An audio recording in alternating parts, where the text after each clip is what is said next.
Hello friends, हो कैसे हो आप सभी। आई होप आप सभी अच्छे होंगे। तो वही सभी को पता है कि एसएससी जीटी की जो आंसर की है वो 4 मार्च को शाम 5:40 पे रिलीज कर दी गई थी। तो आई होप आप सभी ने अपने अपने आंसर की चेक कर ली होगी और सभी को पता लग गया होगा कि हाँ भाई कैसा हुआ है एग्जाम। तो इसके बाद एक ही डाउट रहता है कि जो कट ऑफ है वो कितने तक जा सकती है। फाइनल कट ऑफ में हमारा नाम आएगा या नहीं आएगा, उसी हिसाब से कैंडिडेट्स जो है वो अपने फिजिकल की प्रिपरेशन शुरू करते हैं।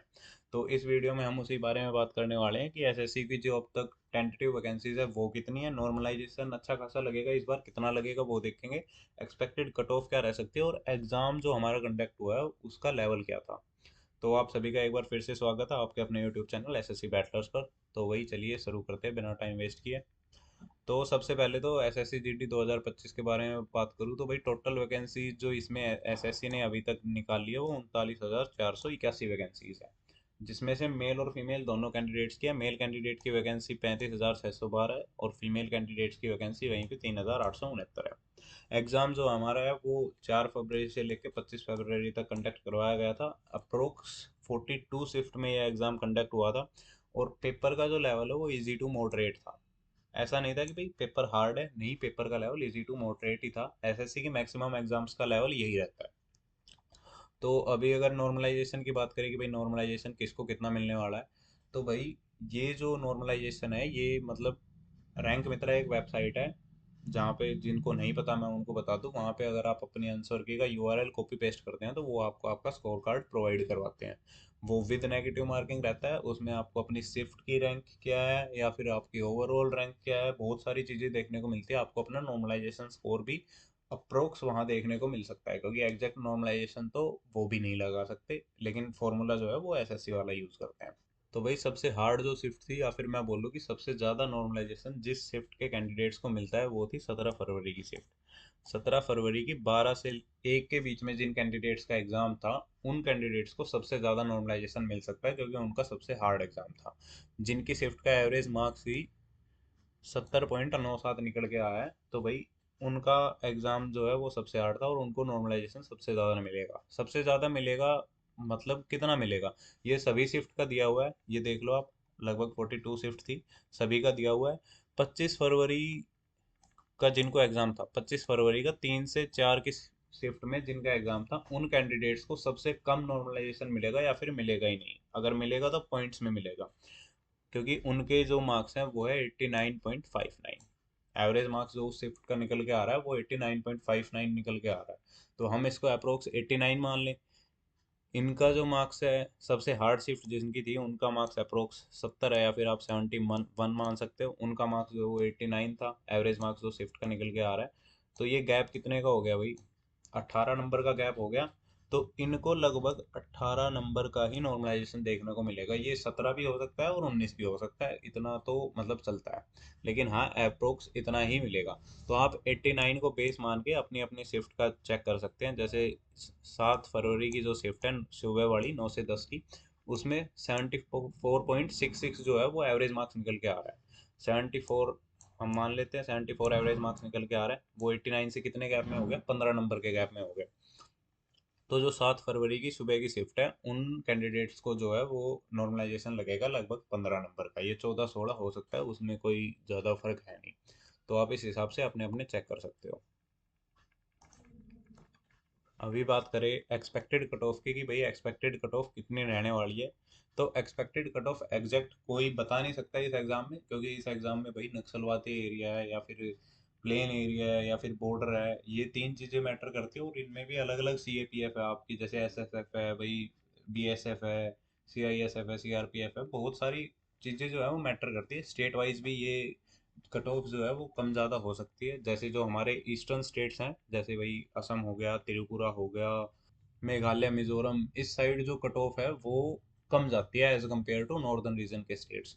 तो मैं आपको एक एस्टिमेट दे देता हूँ कि जो नॉर्दर्न रीजन्स के हमारे स्टेट हैं, जैसे हो गया भाई हरियाणा, राजस्थान, पंजाब, दिल्ली और यूपी, बिहार हो गया, मध्य प्रदेश हो गया, इनकी जो कट ऑफ है वो, उनका तो एस्टिमेट लगाया जा सकता है, लेकिन उसके अलावा बाकी जो स्टेट्स हैं उनका एस्टिमेट लगाना काफ़ी मुश्किल है। तो अनरिजर्व्ड कैटेगरी जो है उसकी कट ऑफ, ये जो मैंने 5 6 स्टेट गिनवाए हैं, दिल्ली, हरियाणा, राजस्थान, यूपी, बिहार और हमारा मध्य प्रदेश। इनमें अनरिजर्व कैटेगरी की जो कट ऑफ है वो आप किसी भी CAPF में देखोगे तो 130 प्लस ही मिलेगी। अगर आपके 130 प्लस मार्क्स आ रहे हैं तो आप इसमें इनमें से किसी ना किसी स्टेट्स में तो आपका मतलब है, पूरे पूरे चांस है। उसके बाद अगर हम कट ऑफ देखें भाई ओबीसी कैटेगरी की कट ऑफ पे अगर हम बात करें तो ये आपको इससे 2 नंबर कम 128 नंबर के करीब देखने को मिल सकती है। ये सिर्फ इन्हीं स्टेट्स की बात है, इसके अलावा बाकी स्टेट्स का मैं आपको PDF डलवा दूंगा, उसमें आप चेक कर सकते हो। आपको बता भी दूंगा अभी कि भाई कैसे PDF में चेक करना है।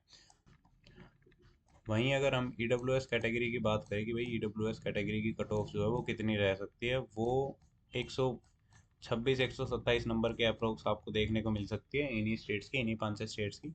SC कैटेगरी की जो कट ऑफ है वो थोड़ी सी कम देखने को मिलेगी आपको, 122 नंबर के करीब आप मान सकते हो। और ST कैटेगरी की 122 नंबर से थोड़ा सा और कम आप जा सकते हैं, 120 नंबर के अप्रोक्स। इन सभी में ±3 का आप एरर मान के जा सकते हैं कि हाँ भाई इतना तो मतलब एग्जैक्ट मैं भी नहीं बता सकता भाई, क्या पता अनरिजर्व कैटेगरी की कट ऑफ जो है वो 127 चली जाए किसी स्टेट में, जो प्लेन रीजन स्टेट्स की जहाँ पे मैं बात कर रहा हूँ।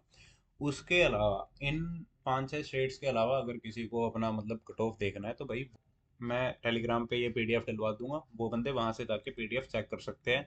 इसमें सारा डाटा दिया हुआ है और ये डाटा भी रैंक मित्रा वेबसाइट के द्वारा ही डलवाया गया है।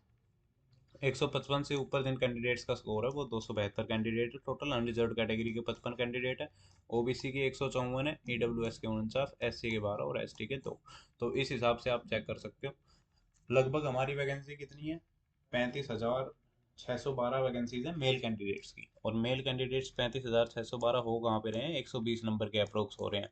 तो इस हिसाब से तो 120 से भाई कम मतलब कट ऑफ जानी ही नहीं चाहिए, क्योंकि कैंडिडेट्स तो यहाँ पूरे हो गए। लेकिन वही चीज़ है कि भाई नक्सलवाद एरिया है, बॉर्डर एरिया है, या फिर मतलब प्लेन एरिया है, कौन से स्टेट्स हैं, तो बहुत सारी चीज़ें मैटर करती है। तो उस वजह से कुछ स्टेट की जो कट ऑफ है वो 50 मतलब 60 70 तक भी रहती है, लेकिन कुछ स्टेट्स की कट ऑफ है वो जो 159 से भी ऊपर रहती है, जो कि SSF की रहती है अनरिजर्व कैटेगरी में। समझ रहे हो क्या कहना चाह रहा हूँ भाई? तो फीमेल कैंडिडेट्स को भी अगर चेक करना है तो यहाँ पे सारा डाटा दिया हुआ है। और अगर इसके बाद मतलब ये डाटा तो उतना इम्पोर्टेंट है नहीं क्योंकि ये स्टेट्स का ही है, लेकिन यहाँ से आप स्टेट्स का डाटा भी चेक कर सकते हैं, state wise data of male and female candidate, जिस भी स्टेट का आपको डाटा चेक करना है। मैं एक टेंटेटिव वैकेंसीज की जो ये PDF है ये भी मैं अपने टेलीग्राम चैनल पे डलवा दूंगा। तो भाई इतना काम तो आपको खुद ही करना पड़ेगा कि आप टेलीग्राम चैनल विजिट करके ये PDF जाके वहाँ पे चेकआउट करनी पड़ेगी। मेल कैंडिडेट्स की जो है बॉर्डर गार्डिंग अफेक्टेड एरियाज की ये अलग से इन्होंने पेज डाल रखा है, SSC ने ही रिलीज की है ये। तो जो भी आपको ये बता रहा है ना कि हाँ भाई एक्सपेक्टेड कट ऑफ इतनी रहेगी, वो एग्जैक्ट बिल्कुल नहीं बता सकता, आप गलत चीज़ें विजिट कर रहे हो। क्योंकि आपको ये चीज़ खुद देखनी पड़ेगी अपने हिसाब से कि भाई मेरा अंडमान एंड निकोबार है और मेरे को बॉर्डर गार्डिंग अफेक्टेड डिस्ट्रिक्ट्स देखने हैं, तो इसमें तो जैसे भाई मतलब वैकेंसीज है नहीं। तो अगर अरुणाचल प्रदेश में देखें तो अरुणाचल प्रदेश में वैकेंसीज हैं, CISF की 5 है, ST कैटेगरी में वैकेंसी। तो आपकी यहाँ कैटेगरी वाइज, स्टेट वाइज और CAPF वाइज, ये सारी CAPF है हमारी, इन सभी की जो है पूरी PDF टेंटेटिव वैकेंसीज की ये दी हुई है। और यहाँ पे सभी का जो है सभी, जैसे अंडमान एंड निकोबार आइलैंड है, इसकी फीमेल कैंडिडेट्स की ये दे रखी कि भाई कितनी फीमेल्स का 130 से ऊपर स्कोर है, कितनी फीमेल्स का 110 से ऊपर स्कोर है, तो सारी चीज़ें दी हुई है।